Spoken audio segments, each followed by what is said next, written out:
Hey everyone, and welcome to Top Think. Today, we're going to learn about 7 proven ways to stop being lazy. Now let's begin. Number 1. Dispelling your assumptions. Are you a naturally lazy person? Well, you'd be surprised how many people claim laziness as one of their core personality traits. They resign themselves to a lethargic lifestyle, assuming it's a fundamental part of who they are. But they're looking at laziness the wrong way. In fact, intrinsic laziness is not nearly as common as people think. Very few people are as lazy as they say they are. Just imagine you're struggling to exercise regularly. Every night you say you're going to go running in the morning, but every morning you find some reason not to.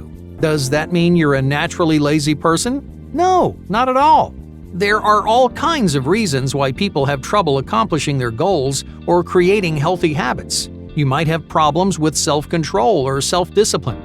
Your fears and insecurities may be trapping you inside your comfort zone. When you assume you're intrinsically lazy, well, you're not only ignoring the real problem, but you're also avoiding your potential. To be productive and efficient, you need to believe in your own ability. You have to have faith that you're capable of improving yourself and your life. But as long as you make harmful assumptions, well, your work ethic is going to suffer. Number 2. The 8 Categories of Laziness. Since you're probably not intrinsically lazy, well, it's time to understand where your laziness comes from. Laziness is often a byproduct of a deeper issue, but it can be tricky to figure out what's really going on. Luckily, psychologists have narrowed down laziness into 8 categories. Each category describes a unique underlying problem. They all create negative and unproductive mindsets, but they stem from vastly different emotional states. As we go through these 8 categories, pay attention to which one sounds the most like you. The more you know about your laziness, the easier it will be to get past it. The first category is caused by fatigue. You're lazy because you don't have the physical or mental energy to be productive. You might say things like, "I'm too tired to work." The problem isn't that you're lazy, it's that you're not taking good enough care of yourself. The second is regret. You get lazy when you feel like an opportunity has passed you by. You might avoid work by saying, "It's too late to get started," but you're just looking for excuses to stay where you are. Chances are, you don't believe in your ability to keep up with everyone else. The third category is internal shame. This can make you incredibly unproductive and ruin your mindset.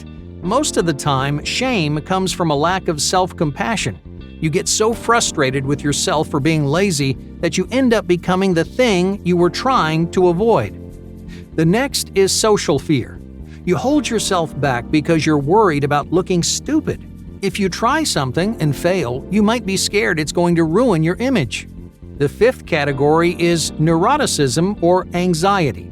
When you face new challenges, you're overwhelmed by your fears. You tell yourself you can't do something because you're too scared to try.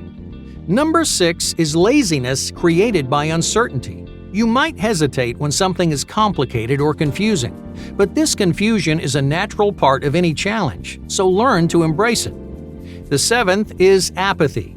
You get lazy because, well, you don't care. This is often a sign of aimlessness or depression. If you feel apathetic toward everything, you're not lazy. You just need to discover something that's important to you. Finally, there's self-definition, which is the issue we talked about in step 1. If you identify as lazy, well, then you become lazy. But you can solidify your ambitions by gradually changing the way you define yourself.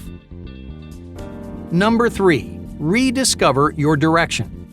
What will happen if you leave things the way they are? This is a crucial, albeit uncomfortable question to ask yourself. For people who struggle with laziness, the future may seem a bit unnerving. If you stay the way you are for the next 5 to 10 years, well, you might never achieve your lifelong goals. You might never turn into the person that you dreamt of becoming. These hypotheticals will train you to look into the future, to consider how your current priorities will evolve over time. Realizing that you're not on the right path can motivate you to correct bad habits and make lasting changes to lifestyle.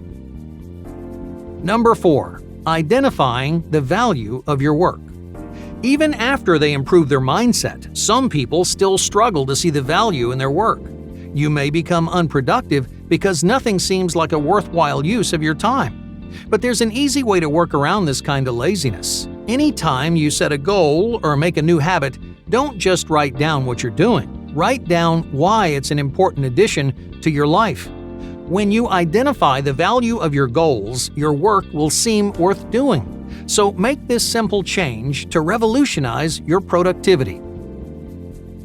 Number 5. The lazy work exchange. Many people think being productive means working uninterrupted for hours on end. They think you're supposed to get everything done in one sitting, but that's completely unrealistic. Hardly anyone works like that. Even the most productive people have slow periods or downtime throughout the day. So don't hold yourself to this impossible standard. Don't expect yourself to sit down and concentrate for 8 to 12 hours straight. It's rarely, if ever, going to happen, but that isn't something to be ashamed of. There's nothing wrong with taking breaks. In fact, breaks are an incredibly useful way to stay productive when you're feeling lazy. If you use them correctly, you can essentially use laziness to your advantage. You'll create a routine that lets you be lazy and feel good about it. The key is to exchange downtime for work time. In other words, to get one, you have to do the other. Let's say you really want to watch an episode of your favorite show. That's not an issue, but you need to earn that half hour of laziness by doing an equal amount of work. I recommend keeping at least a 1 to 3 lazy work ratio. So for every 1 minute of downtime, you do 3 minutes of work. That means you need to work for 90 minutes to earn a half hour for your show. The beauty of this step is that your laziness becomes your motivation. When you can't shake the urge to slack off, then let that fuel you. You'll be more productive because you know a fun reward is waiting for you at the end. You may even find yourself working harder when you know there's a break coming up soon. A lot of people end up overshooting the time they needed to spend working. They get so wrapped up in a project that they end up pushing themselves further. Why? Well, because setting limitations alleviates pressure. It makes your work seem manageable instead of stressful and oppressive. Oh, but that's not all. Exchanging work time for downtime also makes your downtime more enjoyable. Just think about how you feel when you're avoiding work. Are you guilty, restless, and angry with yourself? You know you're procrastinating, but you just can't seem to stop. Those negative emotions tend to ruin whatever fun thing you're doing. So if you earn your downtime, then you can actually enjoy being lazy. You can watch your show, browse social media, or do whatever you want without that frustrating guilt looming over your head. So don't worry about working for hours and hours. Divide up your day with short breaks to get the most out of your work time and your downtime.